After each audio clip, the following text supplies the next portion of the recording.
வணக்கம். இன்றைக்கி ஒரு சூப்பரான விஷயம் பார்க்கலாங்களா?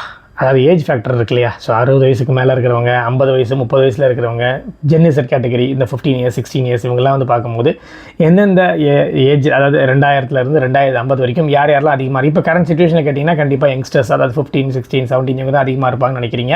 பட் சர்வே என்ன சொல்ல வருதுன்னா, அதாவது காலங்கள் மாற மாற 2030 40 50க்கு மேலே போக 60 வயசுக்கு மேலே இருக்கிறவங்களோட பர்சன்டேஜ் வந்து கொஞ்சம் கொஞ்சமாக இன்க்ரீஸ் ஆகிட்டு இருக்குன்னு சொல்கிறாங்க.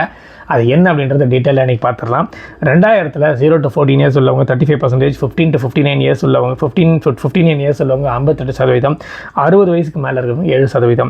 2010ல் 0 to 14 இயர்ஸ் உள்ளவங்க 31%, 15 to 59 உள்ளவங்க 61%, 60 வயசுக்கு மேலே இருக்கிறவங்க 8%. 2020ல் 0 to 14 இயர்ஸ் உள்ளவங்க 26%, 15 to 59 உள்ளவங்க 64%, 60 வயசுக்கு மேலே இருக்கிறவங்க 10%. கொஞ்சமாக இன்க்ரீஸ் ஆகிட்டே வராங்க. 2030ல் பார்த்தீங்கன்னாக்கா 0 to 14 இயர்ஸ் 22%, 15 to 59 65%, 60 வயசுக்கு மேலே இருக்கிறவங்க 13%.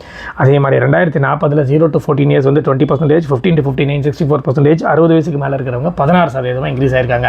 ஸோ ஆவரேஜாக 2050ல் பார்த்தீங்கன்னா 0 to 14 இயர்ஸ் 18%, 15 to 59 61%, 60 வயசுக்கு மேலே இருக்கிறவங்க 21%. ஸோ இதை பற்றி உங்களோட கருத்துன்னு கண்டிப்பாக கமெண்ட் செக்ஷனில் கமெண்ட் பண்ணுங்கள்.